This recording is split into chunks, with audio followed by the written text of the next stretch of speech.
वृंदावन में एक स्थान है, उस स्थान के महाराज जी कहीं जाते नहीं थे, पर एक बार किसी भक्त के बहुत आग्रह पर उनको जाना पड़ा। तो अपने ठाकुर जी की सेवा अपने हाथों से करते थे और चैतन्य मान करके ही करते। सब लोग इधर देखो, सावधानी से सुनो।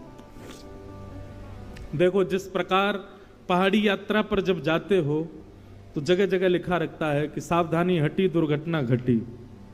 ऐसे ही आप जब कथा में बैठ जाते हो ये समझो ये पहाड़ी यात्रा है, यहां सावधानी बिल्कुल नहीं छोड़नी है। आपको एक एक शब्द व्यासपीठ का आपको सुनना है। ये इतना परिश्रम काय के लिए, इतनी सब व्यवस्था की गई सुनने के लिए, तो सुनो ध्यान से।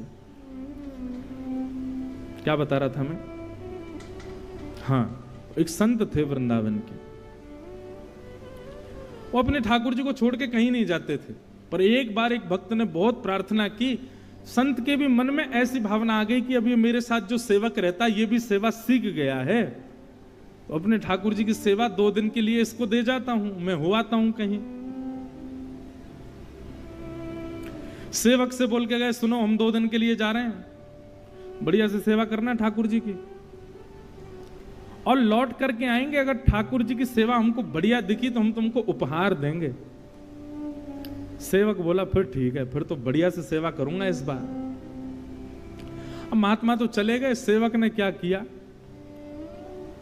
अब उसके हो गए ठाकुर जी। उसने बढ़िया पानी में सरफ घोल करके और लेकर के ठाकुर जी रगड़ दिए पूरे ऊपर से नीचे, सरफ से नवा दिए। और इतना ही नहीं, बर्तन मांजने वाला जो मांजना होता उससे मांझ और दिए ठाकुर जी। एक घर में मैंने भी ऐसी सेवा देखी थी। आपको पता है, जो लड्डू गोपाल की सेवा करते हैं या कहीं भी सेवा करते हैं, ठाकुर जी की सेवा में कभी अंगूठे का प्रयोग नहीं करना चाहिए। अंगुष्ठ का प्रयोग मतलब ठाकुर जी को इत्र लगाते हैं या उठाते हैं बैठाते हैं, तो ऐसा भाव रखना चाहिए कि अंगूठा जो होता है सबसे बलवान होता है हमारे हाथ में। सेवा प्रणाली कहती है जब आप ठाकुर जी को अंगूठे से दबाते हैं तो उनको श्रम हो जाता है, उनको लगती है। इसलिए ठाकुर जी की सेवा में उंगलियों का प्रयोग करो। अब बहुत भारी ठाकुर जी हैं तो अंगूठा भी ऐसे स्थान पर लगाओ जहां पर ठाकुर जी को लगे ना, और फिर बैठाने के बाद में कहीं अंगूठा लगाना ही पड़ा है तो उसके बाद भी सहला दो, ठाकुर जी आपको श्रम हो गया। इतनी सूक्ष्मता देखी जाती है सेवा में। ठाकुर जी को अंगुष्ठ का प्रयोग नहीं। आरती करने के बाद आरती ठाकुर जी से दूर रखनी चाहिए। क्यों? उसकी गर्मी ठाकुर जी को लग जाएगी, उष्णता हो जाएगी। कई लोगों के यहाँ अखंड दीप जलते हैं, पर दीप का स्थान अलग होना चाहिए, ठाकुर जी के मुख पे नहीं। पर यह बात भी है कि ये सब सेवा भाव वहां है जहां भाव से सेवा होती है। जहां केवल और केवल बस करनी है वहां तो कुछ भी करो, पर जहां भाव प्राधान्य वहां छोटी छोटी बातों का ध्यान रखा जाता है। ठाकुर जी सरफ से धो दिए। उन संत को रात्रि स्वप्न में रोते हुए ठाकुर जी मिले, और जब रोते ही हुए नहीं, जहां जहां सरफ लगाया था जहां जहां वहां वहां घाव और आ गए ठाकुर जी को। संत तुरंत लौट करके आए, मंदिर में आकर के देखा ठाकुर जी चमक रहे थे, पहले से ज्यादा सुंदर दिख रहे थे। संत ने पूछा सेवक से, तुमने सेवा की? ठाकुर जी बोले हाँ। सही सही बताना क्या किया? बोले आप वो मत पूछो, ये बताओ ठाकुर जी बढ़िया लग रहे हैं ना? बोले ठाकुर जी बढ़िया लग रहे हैं, लेकिन बताओ तुमने क्या किया? जब बताया कि हमने सरफ से धोए, ठाकुर जी को लेप लगाया गया, ठाकुर जी को औषधि दी गई, ठाकुर जी को सुंदर काढ़ा पिलाया गया, 6 दिन तक ठाकुर जी की ऐसी औषधि से सेवा हुई, तब ठाकुर जी एक दिन स्वप्न में प्रसन्न होकर दर्शन दिए, तब संत को सुख मिला। चैतन्य ठाकुर जी चैतन्य है, जड़ नहीं है। उनके प्रति जड़त्व की भावना नहीं रखनी चाहिए, साक्षात चैतन्य है। और यदि कोई व्यक्ति चैतन्य मान लेता है अपने ठाकुर जी को, चैतन्य मानते ही फिर वो कुछ ना भी करे चलेगा, बस उसकी चैतन्य बुद्धि ही उसका कल्याण कर देगी। वो ठाकुर जी के प्रति चैतन्य भाव है। चैतन्य भाव आएगा तो सेवा सिखानी नहीं पड़ेगी, सेवा अपने आप करोगे आप। घर में पुत्र जन्म लेता है, बताना नहीं पड़ता कि उसको दूध पिलाओ, बताना नहीं पड़ता उसके कपड़े बदलो, बताना नहीं पड़ता गीला हो गया है चेंज करो। पुत्र घर में आता है तो अपने आप मां को लगता है अब इसको भूख लगी होगी, अब इसको ये लगा होगा, अब इसके ये भाव, ऐसी ही सेवा होती है। ठाकुर जी को चैतन्य मानो, ठाकुर जी जड़ नहीं है, उनके प्रति जड़त्व की भावना नहीं। और आप विश्वास मानिएगा, जिस दिन से आपने चैतन्य मानना प्रारंभ, और सुनिए, केवल ठाकुर जी नहीं, अपने गुरु को भी चैतन्य मानो, गुरु के प्रति भी चैतन्य भाव। मानव का कल्याण केवल दो लोग कर सकते हैं, और दोनों ही गकार हैं, गा से प्रारंभ होते हैं। पहला तो ग्रंथ और दूसरा गुरु।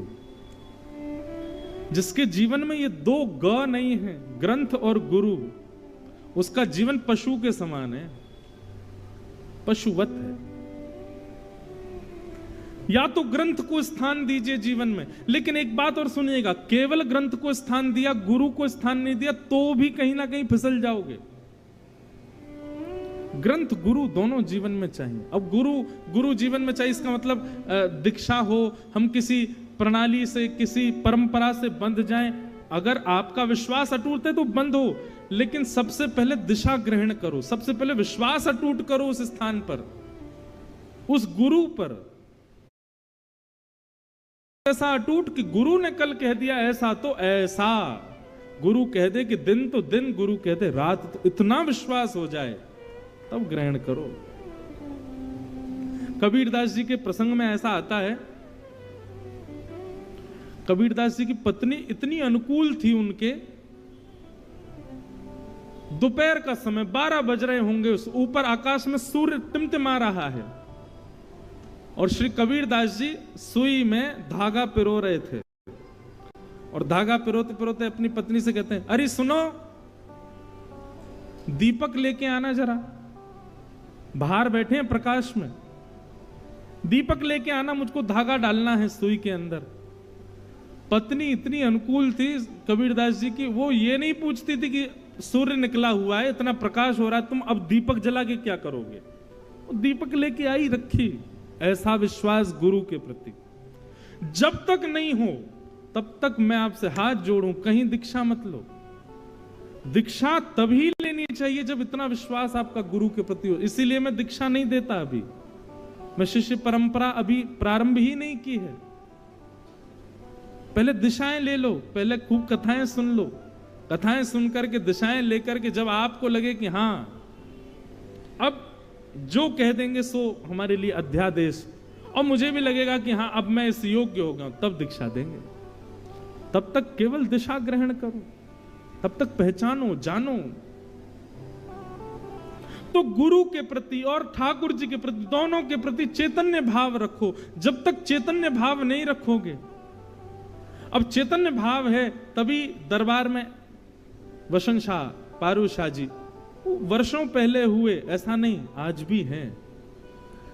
अब मुझसे एक बार किसी ने पूछा, आपके वृंदावन में निधिवन में ठाकुर जी रास करते थे? मैंने थे नहीं, हैं। वृंदावन में ठाकुर जी ने ये लीला की थी नहीं, अब भी करते हैं। ये था, ये थे, हैं में बदल जाए, इसी को कहते हैं चैतन्य। आप जड़ भाव मत रखो ठाकुर जी के प्रति, चैतन्य भाव ले आओ। परम चैतन्य है वो, ऐसी भावना रखो। ये दूसरा रूप है ठाकुर जी का, सत्य, चित्त, और तीसरा आनंद। आनंद ठाकुर जी का स्वरूप है। बंधुओं, अभी आप कथा में बैठे हो, कथा में नीचे फर्श पर बैठे हो, कूलर भी लगे, दूर दूर लगे, फिर भी चेहरे पर थोड़ा थोड़ा पसीना आ रहा है, ह्यूमिड की वजह से थोड़ी चिकनाहट सी, चिपचिपाहट सी हो रही है। ऐसी सेम सिचुएशन आपके लिए अगर मूवी थिएटर में कर दी जाए, आप मूवी देख पाओगे? नहीं देख पाओगे। आपकी सेम ऐसी सिचुएशन किसी बड़े पैमाने पर हो रहे किसी कार्यक्रम में, जहां पर बहुत कुछ है, वहां कर दी जाए, सुन पाओगे, रह पाओगे? नहीं रह पाओगे, आप तुरंत भागोगे वहां से। क्यों? क्योंकि वो सुख प्रदान करने वाला स्थान है। यहां आप डट करके क्यों बैठे हो? इतनी सारी भीड़ में भी एक दूसरे से कमर लगाए हिल डुल भी नहीं पा रहे, फिर भी क्यों बैठे हो? उसमें भी प्रसन्न मुद्रा में बैठे हो, क्यों बैठे हो? क्योंकि यहां सुख नहीं, यहां आनंद की प्राप्ति, और यही आनंद श्री कृष्ण है। यही आनंद है श्री कृष्ण, यही श्री कृष्ण है जो आप सबके मुख पर प्रसन्नता के रूप में दिख रहे हैं। आप यहां पर गिन नहीं रहे, मैं भी तो नहीं गिन रहा, मुझे भी थोड़ी बहुत दिक्कत तो हो रही, मुझे मेरी आवाज ही थोड़ी कम आ रही, गूंज आ रही, कुछ हो रहा है, लेकिन एक प्रसन्नता है ना। मेरे मन में कई सारे भाव आ रहे हैं, ये गा दूं, ये गा दूं, ये गा दूं, डर के मारे गा नहीं रहा। कहीं गाना प्रारंभ किया, तेज आवाज हो गई तो कैसे गाऊंगा? पर फिर भी ये प्रसन्नता चित्त पर जो है, प्रसन्नता मुख पर जो है, यही श्री कृष्ण है। ये प्रसन्नता कुछ और नहीं, यही आनंद है, और यही आनंद श्री कृष्ण है।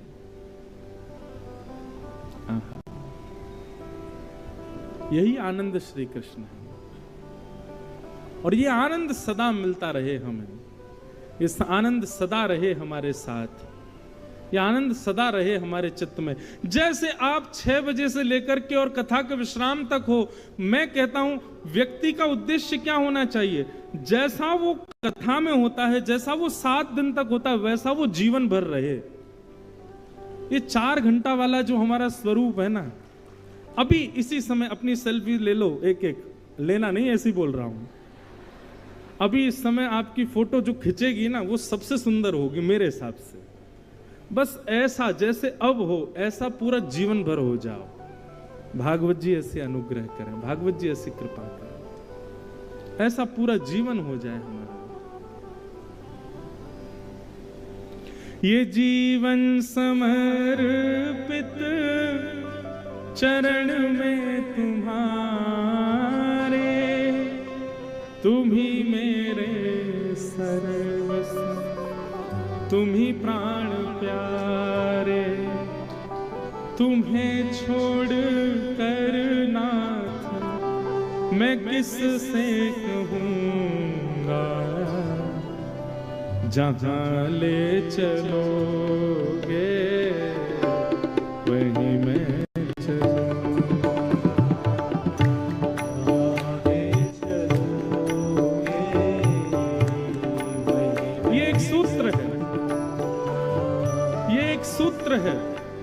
जब तक ऐसी भावना ठाकुर जी के प्रति नहीं लाओगे, तब तक आपके जीवन में आनंद आ ही नहीं सकता।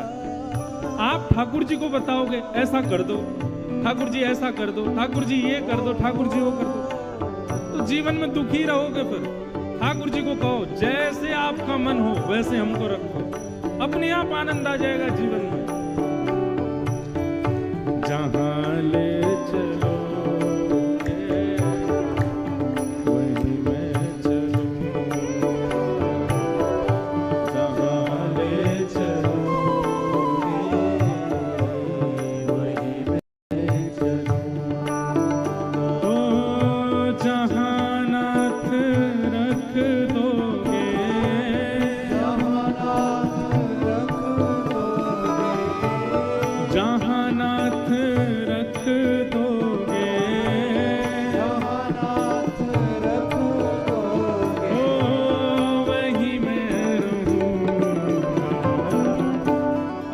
गाते हैं, करताल बजा के गाते हैं।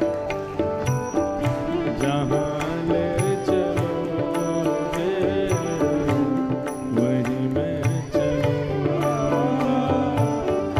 जहां ले चलोगे वहीं मैं चलूंगा। ओ ये जीवन समर्पित चरण में तुम्हारे, तुम ही मेरे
कृपा दृष्टि सब पर रहती तुम्हारी। तुम्हारे ही दर है ये रातें तुम्हारी, कृपा दृष्टि सब पर रहती तुम्हारी। ओ तुम्हारे ही दिन है ये रातें तुम्हारी, कृपा दृष्टि सब पर रहती तुम्हारी। तुम्हारे ही दिन है ये रातें तुम्हारी, कृपा दृष्टि सब पर रहती तुम्हारी। ओ राधा रमण लाल मेरे, राधा रमण लाल मेरे, बांके बिहारी लाल मेरे, बिहारी लाल मेरे, मैं तेरा ही रहूंगा जहाँ ले चलोगे वहीं मैं चलूंगा। ले चलोगे अच्छा एक बात, आप लोग इतने भाव से गा रहे हो, सही मानो अगर ठाकुर जी ने आपकी ये पुकार स्वीकार कर ली, ये कह रहा है जहां ले चलोगे वहीं मैं चलूंगा, तो फिर ठाकुर जी भी आज फेंटा कस रहे होंगे, ठीक है बेटा अब रुक, कल से तेरा सारा जीवन मैं डिसाइड करूंगा। तैयार हैं? भैया देखो, जो तैयार हो वही ताली बजाना। अब दूसरी बात सुनो, ये बहुत स्ट्रिक्ट है महाराज। जब ये जीवन अपने हाथ में लेते हैं तो फिर देखो उठा के मीराबाई का चरित्र, देखो उठा करके गोस्वामी जी का। मैं तो पहले ही आपको सतर्क कर रहा हूं कि इनको जीवन समर्पित करने से पहले 100 बार सोचना, संसार का सुख नहीं मिलेगा। फिर यहां तो केवल और केवल उनकी कृपा दिखेगी। संसार के सुख, भौतिक सुख, ये सब छूट जाएंगे, संसार ही छूट जाएगा सारा। तैयार हो तभी गाना। जहां ले चलोगे वहीं मैं चलूंगा, जहां ले चलोगे वहीं मैं चलूंगा। ओ जहां नाथ रख दोगे, जहाँ नाथ रख दोगे, ओ जहां नाथ रख दोगे, जहाँ नाथ रख दोगे, ओ वहीं मैं रहूंगा, जहां ले चलोगे वहीं मैं चलूंगा। ले चलोगे वहीं मैं चलूंगा। गोविंद बोलो हरि गोपाल बोलो, गोविंद बोलो हरि गोपाल बोलो, गोविंद बोलो हरि गोपाल बोलो। गोविंद बोलो हरि गोपाल बोलो, श्री राधा रमण हरि गोविंद बोलो, राधा रमण हरि गोविंद बोलो, श्री राधा रमण हरि गोविंद बोलो। राधा रमण हरि गोविंद बोलो, जय गोविंद बोलो गोपाल बोलो, हरि गोपाल बोलो, जय गोविंद बोलो गोपाल बोलो। बोलो हरि गोपाल बोलो, श्री राधा रमण हरि गोविंद बोलो, राधा रमण हरि गोविंद बोलो, श्री राधा रमण हरि गोविंद बोलो, राधा रमण हरि गोविंद बोलो, श्री राधा रमण हरि गोविंद बोलो। राधा रमण हरि गोविंद। जहाँ ले चलो। धोना कितना धोना है, धोने खोना ट्राई करते हैं। This Dhanteras, all the Sona on Swiggy Instamart. Get it in 10 minutes.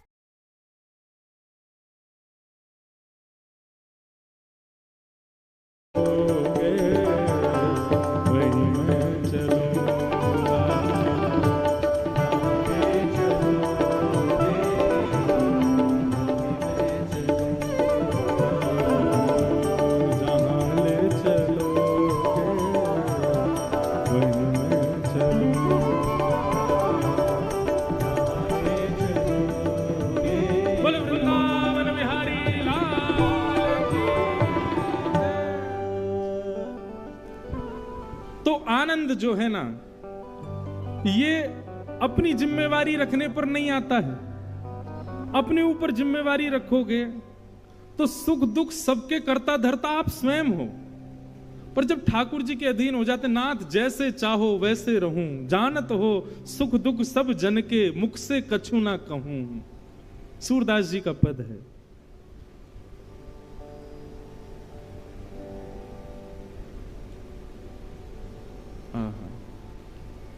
कबहू का सुरंग चढ़ूं हिंडोला, आप चाहो तो कभी सोने के रथ पर मैं बैठ जाऊं, आप चाहो तो मैं कभी पैदल भी चलने लग जाऊं, आप चाहो तो मैं कभी 56 भोग पाऊं, और आप चाहो तो मैं 2-2 दिन तक भूखा भी रहूं, मुझे सब स्वीकार है नाथ।